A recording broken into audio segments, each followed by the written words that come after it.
The narrative begins with our protagonist's revelation that he has already married a gal way out of his league. She is Setsuna-san, a hitman from the underworld. When she's in the kitchen, her habits sneak out, like using her instincts to whip up an amazing dinner, cooking something she really takes pride in, and he totally appreciates how delicious it always turns out.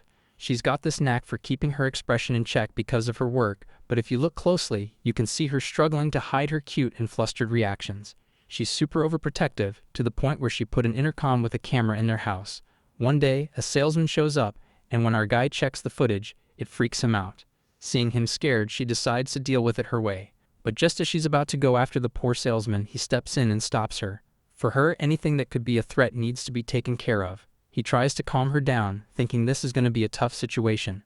Then this girl from the neighborhood comes into the picture. He never really got to introduce himself, but he can't help but notice how gorgeous she is. That totally makes his wife jealous, and she almost goes after that girl. Setsuna's job could be anywhere, but sometimes it's close enough for them to grab lunch together. Then out of nowhere she gets a call for a job, leaving him pretty confused. Turns out she's just helping some guy speed up his life to meet God or something. Before long she pops back in. Meanwhile, he can't shake the feeling that she's been acting a bit different lately. When they get home, he asks if she's been stressed. She admits she has, mostly because of work. Her boss is terrible, and now she has to go to some exhausting drinking party with her colleagues. So he suggests they take it easy for the day, and Shorty agrees right away. He shows her some cool spots around the neighborhood and suggests hitting up a baseball batting center. She thinks the bat looks like a totally useless weapon. He just laughs it off and clarifies.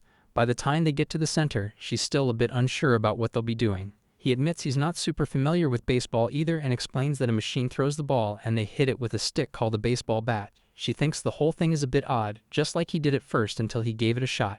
She glances over at some newbies struggling to even hit the ball, but with his husband encouraging her and showing her how to swing, she decides to give it a try. The way he guides her is really cute, and he's loving every minute of it. After a little practice, she starts to get it. Turns out, baseball is actually a great fit for her. Just as a ball zooms towards her, she swings with all her might. Her reflexes are on point, and it looks like she's having a blast. But he notices that her hits keep landing too low. In reality, she's only aiming at the pitcher. Seeing this gives him a clever idea. He points to the home run area and tells her to picture it as a flying enemy trying to escape in a helicopter. She can't let that happen, so, with his encouragement, she gives it a shot. From then on, every swing sends the ball soaring right toward the home run spot. They even smash the yearly home run records and snag some awesome rewards for going way overboard. He even jokes that if she ever gets tired of her current gig, she could totally be a pro baseball player. He asks if she's feeling any better. She had a blast, and honestly he wasn't even sure she'd be into it, but it turned out way fun than he expected. Then she cutely mentions that she's not sure how he sees her, but she hints that she'll eventually start liking the same stuff he does. The next morning he wakes up and feels bad for not getting everything ready yet. He notices that she's just as sharp as ever, even in the morning. She looks really cute and gives him a sleepy morning greeting. Her sleepy, messy-haired appearance gives her a rare vulnerable charm that he finds adorable. It makes his heart flutter because she's so pretty, even with her hair all over the place. But instead of soaking up the moment, she quickly changes the topic, wondering if he should go to work like this. He suggests she should fix herself up first. A little later, just as he's about to take out the trash, she hands him more stuff from her room. She even put a second layer in the bag, which seems a bit odd and makes him suspicious. She warns him that it's dangerous for questionable trash to stick out, and he realizes he's about to throw away weapons. Marries-san suddenly approaches him and strikes up a conversation. She jokingly remarks that it's not the best place to chat, but admits she's glad she ran into him.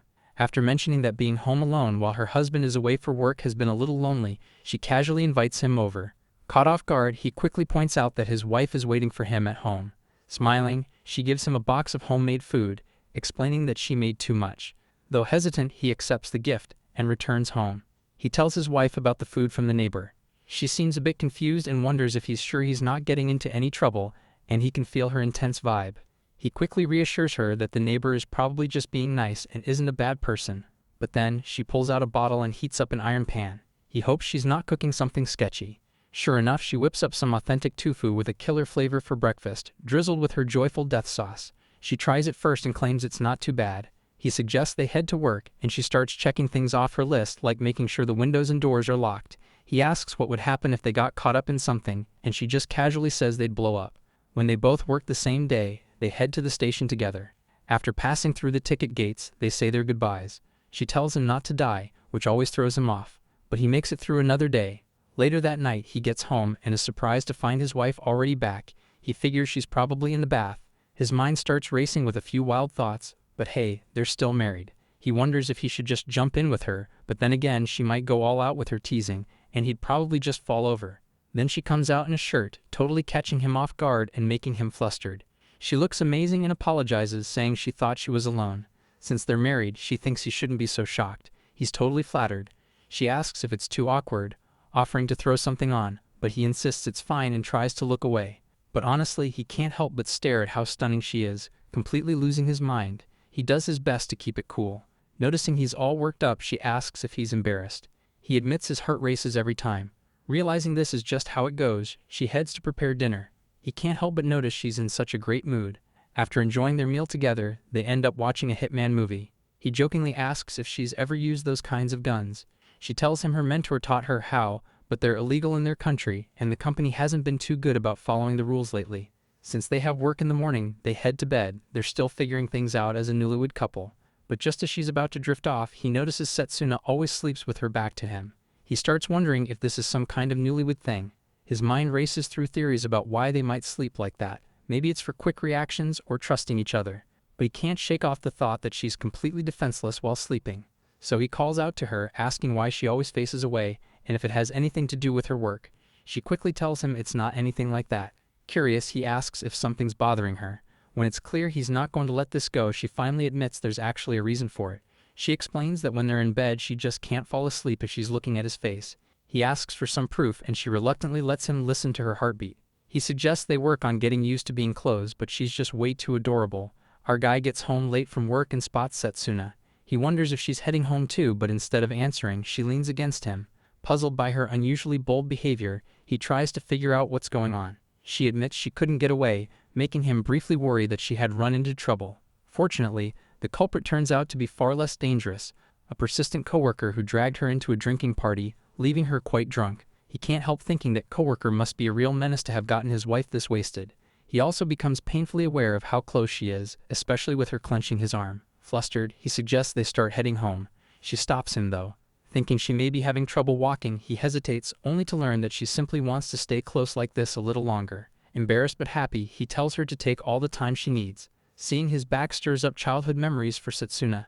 Meanwhile, he's come to believe that alcohol reveals a person's true nature. She reminisces about her father teaching her that an exposed back is a critical weakness, one that could be fatal if exploited. Realizing how strange that sounds, she quickly apologizes and wonders if she should sober up first. When he looks confused, she changes topics and shares a family remedy for hiccups, grabbing and pulling your tongue. She follows it up with another method involving fingers in both ears. Amused, he points out that she's just listing hiccup cures now. She then remembers that drinking cold water can help as well. Although she doesn't have any water, her coworker gave her a drink before she left. She pulls it out, downs it in one go, and immediately feels better. A strong gust of wind sweeps by, prompting him to suggest they hurry home before the cold gets worse. Looking at her outfit, he wonders whether she's warm enough. She insists she is and even invites him to check for himself. The suggestion leaves him awkwardly flustered. Even with his arm around her waist, he still feels nervous. Once he finally does, however, he's surprised by how warm she is. No matter the weather, Setsuna always seems to have a way of staying comfortable. Curious, he inquires about her outfit. She reveals that it combines ordinary insulation with a few extra enhancements. To demonstrate, she produces several heat packs and a small electric heater hidden beneath her clothes. She proudly describes them as essential equipment, while he feels as though she's just performed a magic trick. Rather than focusing on herself, she turns her attention to him and checks whether he's cold. He admits that the wind is getting to him. Having anticipated that answer, she reveals she brought something for him as well. Before he can guess what it is, she pulls out a cute scarf and wraps it around his neck. The scarf is a pleasant surprise. He had been expecting something far stranger. To Setsuna, though, it's simply a useful item. She casually notes that it can also function as a blindfold or even be used to clean up. That comment unsettles him enough to make him confirm that it hasn't actually been used for that purpose. Thankfully, she assures him it's still mostly unused. At that point, he's shivering more from her remark than from the cold itself. As the wind continues to bite, Setsuna studies him for a moment before an idea strikes. He jokes about her staring, but instead of responding, she steps closer. After gathering her courage, she wraps him in a snug hug to share her warmth. The gesture completely catches him off guard. He doesn't mind in the slightest, though he does wonder if the alcohol is still affecting her. Looking up at him with slightly reddened cheeks, she quietly wonders whether she really seems drunk. He finds the moment far too sweet to complain. The position leaves her flustered as well, making it difficult for either of them to think straight. While the hug is certainly effective, neither of them can walk home like that. After a brief discussion, they settle on a more practical arrangement that keeps them warm while letting them move. Once they reach their apartment building, they hurry into the elevator, where they run into their neighbor, who can't help but get jealous. A few days later, while our guy's just chilling, someone shoves a gun right at the back of his head. It's a girl, and she asks if he knows Setsuna-san. He says he does. The little thug can't believe he actually stole Setsuna-san from her and is totally ready to take him out herself. He starts apologizing to his girl, begging her to forgive him as he thinks he's about to kick the bucket, and he wishes he could marry her again in the next life. He's all teary-eyed, but then he asks the little lady if she's really going to go through with it. She totally flips, saying she just needs to get her head straight first. She's trying to pump herself up to not be scared. He figures that usually assassinas don't mess around, but maybe there are all kinds out there. She gets all riled up and tells him to keep his thoughts to himself. Out of nowhere, a trap goes off and wraps her up tight, dropping her down to the ground. Turns out it's a trap set by his wife. Now she's totally stuck and can't move. Since she's friends with his wife, he figures he'll just chat with her for a bit. Just then, the neighbor shows up and can't believe what she's seeing. He quickly makes up an excuse, saying it's her cousin, and drags her into the apartment. She's kicking herself for not getting Setsuna back. Now that she's in this mess, she's mentally bracing herself and tells him to just end it. But he can't hurt her, so he decides to call his wife instead. When she hears that, she starts shaking and tears up a bit. He tries to calm her down, insisting he's not going to do anything weird. She spots a glass of juice and freaks out, thinking he's trying to poison her. But it's just regular apple juice he got for her since she might be thirsty. She's convinced it's some kind of acid. Still, she can't really say no, so she tells him to go ahead and feed it to her. After a sip, she's totally blown away, asking what it is. She ends up seeming way cuter than any regular killer he's ever met. The more he looks at her, the more he starts to think they might have met before. She tells him he probably didn't recognize her because she wasn't in her uniform at their wedding. He still can't believe she's trying to kill him. She asks him to untie her, but he points out that she's just going to try to take him out again. So she says she'll hold off on that for now. But then the cute girl starts shaking and asks him nicely to untie her because she really needs to use the bathroom. Unfortunately, regular scissors won't cut through those ropes. She's really trying to hold it in, and he jokingly says he'll just get her a towel if things go south. Just then, Setsuna shows up. The girl freaks out when she sees her, and instantly, all the ropes are cut. Setsuna can't believe her little sister actually came here to take him out. She hopes he can forgive her, even though her sister can be a bit violent.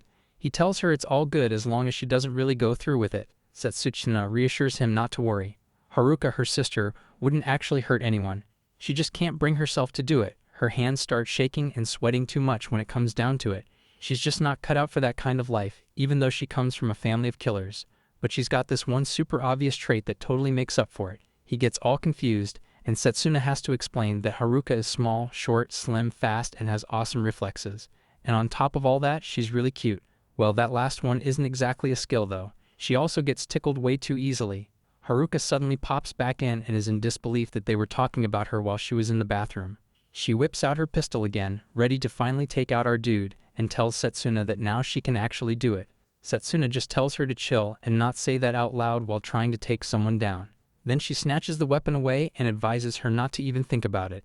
She gives Haruka some gentle pats, calling her a good girl. Haruka insists she's not a kid anymore but instantly calms down from the pats, stopping her crying almost immediately. Honestly, it's kind of cute. She has that same vibe as a small pet, and she's always been like that since she was a kid.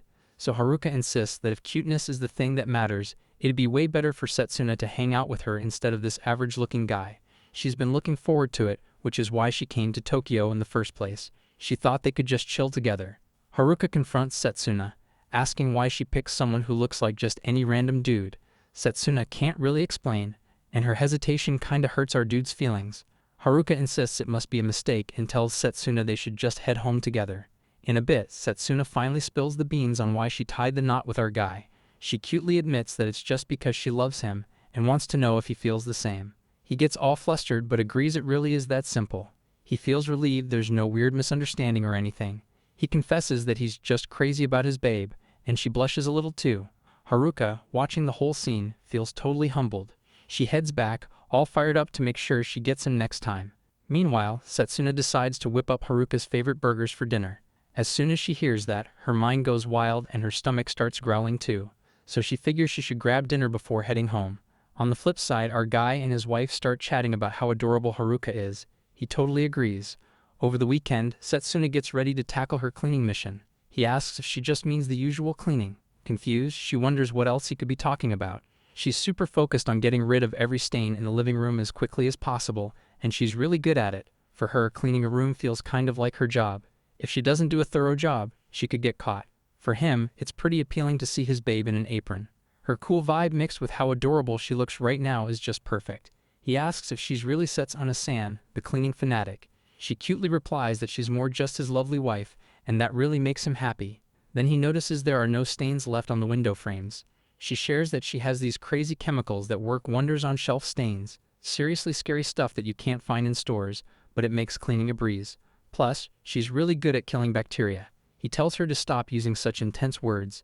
Not being great with bacteria himself, he decides to go hang up the laundry instead. While he's doing that, he accidentally finds her cute underwear. He tries to play it cool since they're married, but his mind starts to wander. So he looks around to distract himself from those thoughts. On the neighbor's balcony, there's some cute stuff hanging up that belongs to Otanari-san. She jumps up and starts chatting about how nice the day is, asking if it's not lovely to spend time with his wife on a day like this. He tries hard to look away since her position is making it tough on his eyes, but she keeps teasing him about why he's hiding. Just then, Setsuna shows up and covers his innocent eyes.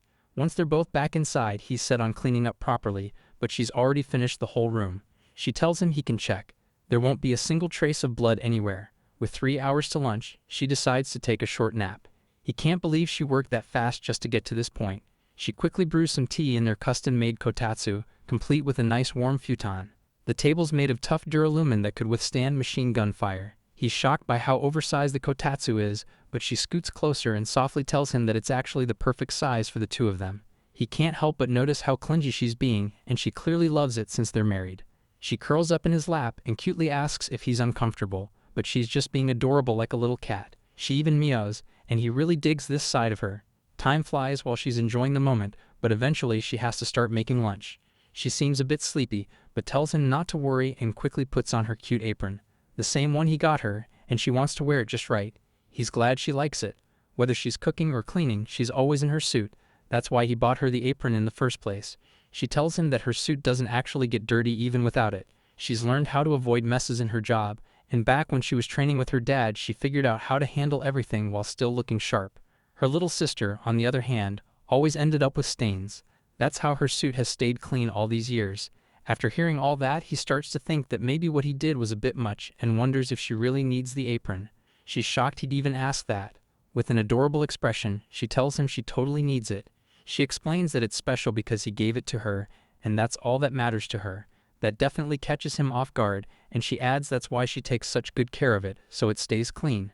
She's even set up a kimono to create the right vibe for dinner. He's got to wear a padded gown too. He asks if it's really okay to keep the apron on during all this, but she just shrugs and says she forgot to take it off. A few days later, our guy spots a paper on the kotatsu. The words are all jumbled up, so he thinks it might be his wife's work stuff. When she shows up and sees him looking, he awkwardly apologizes for peeking, but she laughs it off and says it's not work-related.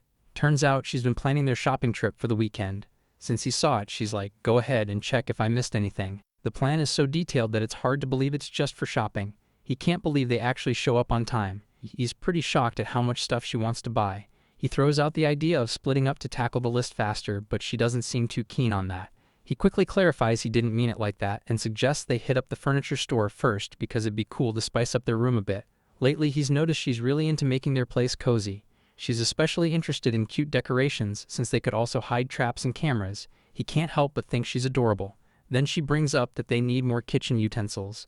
While she's holding a bunch of knives, she looks super happy, saying they're great for her job too.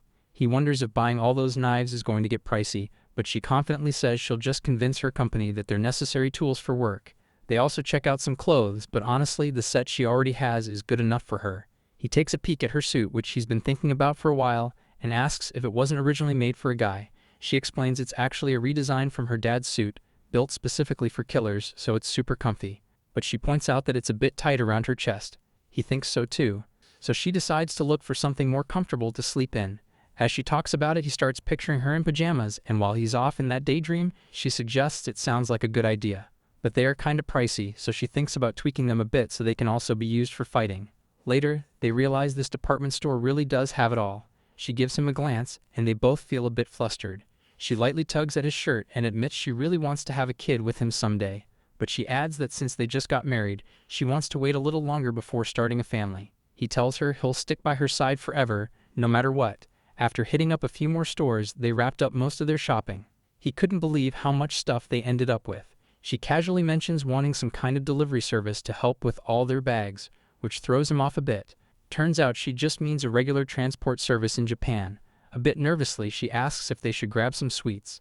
But first, he needs to use the bathroom. She says she'll wait. When he gets back, he's sorry for making her wait but is shocked to see the cafe is already packed, and according to her, they won't get in after 3 p.m. He wonders if he should have just held it, but she has a backup plan. As always, he's super impressed with her quick thinking. She mulls it over and suggests a chill dessert spot with a rooftop seating area at the department store. It's a nice open space with hardly anyone around, but the cold winter wind definitely bites. In the end, they settle down together in the park to enjoy their sweets. She thinks it's really fun to eat like this, and he feels bad that her perfect plan got messed up just because he needed the bathroom. But she shrugs it off. She says what matters is the goal, not the plan, and as far as she's concerned, she nailed it. Even though they missed out on the new Sweets Cafe, she still got to enjoy the shopping trip with him, and that's what really counts. He thinks her attitude is pretty cool. Blushing, he admits how much of an effect she has on him. Setsuna teasingly wonders if she's making him fall in love with her all over again. But he smiles and replies that would only be possible if he weren't already hopelessly in love with her. One day, the cute couple is getting ready for something fun. They end up playing a video game, and she's totally crushing it. They actually win, which is awesome since they usually game a bit before heading to bed. But surprisingly, one of the best players is kind of struggling for the first 10 minutes. She usually doesn't have to move around this much in real fights, so she looks a bit embarrassed and ends up just relaxing on his lap. After a bit, he asks for some tips. She starts explaining how to take on enemies, going over the basics like catching them off guard to block their moves. She even gives him a cute live demo, and it totally surprises him because he's clueless about what she's doing. She's just trying to help him nail his targets. When she takes a short break, he wonders if late-night snacks are a good idea for her. But she surprises him by jumping into a workout in no time, burning off any extra energy from the food. Once she's done, she's ready to dive back into eating. He totally expected this from her since she always tries to stay in shape for their future plans. He's starting to wonder if she might get too muscular from all the training she's doing. She's thought about it too, especially since she'll need a swimsuit when summer rolls around. So she plans to stay in her best shape. He's looking forward to having some fun at the pool, but he asks if she even has a swimsuit since her usual uniform isn't an option. She mentions the one from high school, and he remembers it too, thinking it might still fit. Then she spots a package from her dad that's meant for her and her new family. There's also a fancy wine from their hometown. He considers calling her dad to say thanks, but she tells him it's cool since they have a family group chat for that stuff. She decides to add him, and just like that, he's part of a family of assassins. He decides to kick things off by introducing himself with a simple greeting. Checking out the group chat, it all feels pretty standard, like any regular family convo. They start sipping their drinks, their first time hanging out over some drinks together. He notices that Setsuna seems a bit off, drinking pretty quickly, but she insists she's totally good. She mentions she gets a little bolder when she drinks, so she's just looking to mix things up a bit. Leaning in closer, she leaves him a bit confused. She wraps her arms around him gently and says it's because she wants to take him out. Then she goes in for a kiss. After that moment, she asks if he liked it. He's left a bit flustered. He tries to explain that it's not like it's their first time since they kissed at their wedding, but now he really gets what she meant about catching someone off guard. He tells her he actually enjoyed it and he will get better at it. The next morning, Setsuna is up trying to wake her husband. It's her day off, so she wanted to get up early and whip up breakfast for them. She's usually a night owl due to her crazy lifestyle, so he's totally shocked that she's up so early. But then she drops the bomb that she just stayed up all night instead. She makes a tasty breakfast and even preps a cute lunchbox since she had some extra time. On top of the bento, she puts a super cute heart shape. When he sees it, he's completely surprised she made it just for him. That makes her a little flustered, and she asks if it looks bad. But honestly, it's just adorable. Right when he's about to head out, she asks if he's forgetting anything. He shows her his wallet, room keys, and the precious lunchbox. But then she reminds him about the knife for self-defense, just in case he runs into any enemies.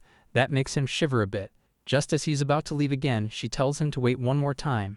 She gives him a cute hug, leaving him all flustered while he's already running late. Then she sweetly fixes his tie, making it look better, and his heart races with her being this close. She doesn't usually get many chances to see him off, so it feels like a totally new vibe for her. He's got this one wish. He really hopes his wife will send him off with some encouraging words. It throws her off a bit, so he reassures her that they can be super simple. Just a few nice words would do. She thinks about it but ends up saying something pretty intense instead. He tries to explain what regular words sound like, and even tells her that she shouldn't hold back on what she wants. She decides to give it another shot since he seems eager to hear it. His heart is racing with excitement, but then she notices their neighbor walking by and can't resist her darker side. She casually tells him it's just bad luck that they have to say goodbye now. Later, he nudges her to try again. She's cool with it, but asks if he's not going to be late. He suddenly realizes he is and has to take off running. It's a bummer that he doesn't get to hear those words from her after all. As he rushes away, she gives him a little wave and tells him to have a nice day. That totally makes his day, and he's off. She stands there, a bit flustered, trying to keep her own heart from racing too much. A couple of days go by, and Setsuna suddenly heads off for work for a few days. After a full week, she finally comes back home, and he welcomes her with open arms. She dives in for a big hug right away. He asks if something was bothering her, and if she missed him while she was gone. She just tightens her grip and cutely wonders if it's really that weird to feel sad about not seeing him. That totally throws him off guard. He insists it's not weird at all and just happily welcomes her back, still shocked that his sweet wife showed him this adorable side. He asks if she was working on a big project for a client this time, and she nods, saying it was a pretty major one. He tells her to kick back for a bit while he makes some tea. He turns on the TV and catches breaking news about a tyrannical government collapsing. They announce that the evil president was taken out by an unknown hitman at his own place. She casually says that was her doing. He's totally stunned for a moment and then starts clapping because she really nailed it. He asks whether the company might give her a big bonus for something like this, maybe even $1 million for taking out a whole country's president. She pulls out the amount she'll actually receive. Just a small packet of cash, but enough for them to enjoy a nice meal to celebrate. She seems a bit worn out from the job though, so he decides to whip up dinner himself. She's excited about it, but as he's going back and forth struggling in the kitchen, she hops up and puts on an apron. The mission stressed her out, but she asks if it's cool if she helps make a dish too, so they end up cooking together. Flustered, he looks at her and sees that she seems to be genuinely having a good time. In the end, they manage to whip up several dishes together. She pushes him to give it a try, which throws him off a bit. She asks what's up since she can't feed him if he doesn't open his mouth. That gets his heart racing. She cutely feeds him, and he can't help but admit how tasty it is. Then it hits him he was supposed to make dinner to help her unwind. But honestly, this feels just like their usual routine. She wonders if he's not into it, but he definitely appreciates it. So she decides to dig into what he made too. He's cool with it since he cooked for her anyway. She opens her mouth, and it's a bit awkward waiting, so he says sorry and starts feeding her slowly. He's pumped that she's actually excited about his dish.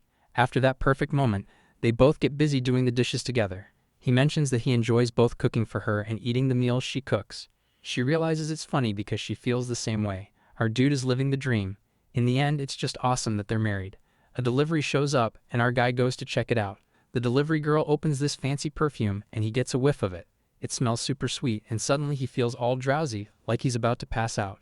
Out of nowhere, a bunch of knives start flying at the girl, but she ducks and dodges them all like a pro. That's when Setsuna shows up, wanting to know what's going on. The girl's name is Mary, and she says it's just a harmless prank. She was just trying out a new scent she mixed up, but our dude is totally out cold because he inhaled too much. To wake him up, she sprays him with this heavenly perfume, and he snaps back to reality, surprised to see her so close. He's like, what just happened? Mari introduces herself as Setsuna's colleague and says she brought some gifts to celebrate their wedding. A special fragrance set she created herself. Turns out she's a pretty well-known perfumer. Our guy starts putting two and two together, realizing she's in the same business as Setsuna. Then Setsuna drops the bomb that Mari is also a top-notch assassin famous for using drugs and poisons, but there's no poison in the gifts. Apparently, our dude and Setsuna first met at one of Mari's drinking parties, and Mari never thought Setsuna would be such a flirt. He laughs and says he didn't want to be at that party either, which is how he and Setsuna ended up finding each other. Mari notices a lot has happened. She gets super close to him, asking about everything that went on between the two of them. Setsuna jumps in, warning him to watch out since this is one of Mari's notorious seduction tactics. He wonders if Mari works with Setsuna, and she spills that they used to be the top rivals in their division. But it seems Setsuna has really changed since getting married. He's worried his babe might not be doing her best. Then Mari drops a bomb, saying that Setsuna suddenly found this wild motivation that totally skyrocketed her career, which makes Mari super envious. Setsuna tells her not to be jealous since Mari has a partner too and asks about what happened with them. Slowly, Mari confesses that he actually ran away. She realizes she sounded like a scared little cat when she said that. Then she pulls out another gift for the marriage celebration and offers to drink with them. She wishes Setsuna and her husband a happy future. He is surprised that Mari is just chilling and drinking with them. Setsuna tells him not to get it twisted. She's just a colleague. Mari jumps in to clarify that they're not just colleagues. They're rivals and basically enemies. But the cute couple keeps on chatting, and Mari can't believe how close they are. He sees Mary is drinking a lot, but she's used to all kinds of drinks. Setsuna, meanwhile, still struggles with alcohol. Mari says that's actually why he should get Setsuna to drink more, because she gets adorably cute when she's had a bit too much. He starts panicking. Setsuna casually mentions she doesn't mind having a sweet time if he wants. Mary's confused by their reactions and starts freaking out, asking why they aren't just doing what married couples do. That completely embarrasses both of them. Mary looks at them and freaks out again, demanding to know what's up with this awkwardly cute couple. They're just staring at each other like they're in a live-action romance movie. Mary can't believe Setsuna actually got married while still working as an assassin. But since it was her own party that brought them together, she figures it's all on her. She points out that it's really tough for assassins to find someone to marry because regular folks just can't wrap their heads around what they do. Then she asks him if he ever feels totally lost when it comes to her. The clumsy couple exchanges these adorable but clueless looks, and honestly, Mary's had enough of their confusion. He asks her if she has a line of guys chasing after her since she's obviously gorgeous. She agrees there are plenty, but things get messy when they try to live together. The moment she pulls out her deadly perfumes, some poor guy ends up poisoned. It's like they can't even handle one night with her, and that's what they get for trying to lead a normal life. Plus, there's always this weird situation where she opens up about her job, hoping for a little praise, but the guy just freaks out. That part always throws her off because of what she does. The clumsy couple is all flustered, and Mari can't believe he actually greets his babe every time she comes home. There was this one time she got mad at him, and he just bolted out the window crying like a kid. She'd never actually hurt him or anything though. After having a bit too much to drink, she passed out. Setsuna doesn't totally get what Mary's been through, but from what she's heard, our dude is just a really odd guy. They decide to have a few more drinks to celebrate the miracle that brought her to him. He thinks they should also toast to their Cupid right there. Setsuna is genuinely grateful to Mary too. Later, Mary wakes up all energized and she handles her booze well. She's super determined to find her ideal husband and isn't about to let Setsuna win. Without skipping a beat, she starts flirting with our dude, saying he's a great catch and that he can come to her if things don't work. Setsuna goes full-on menacing, and Mari ends up having to sprint for her life. Here I am.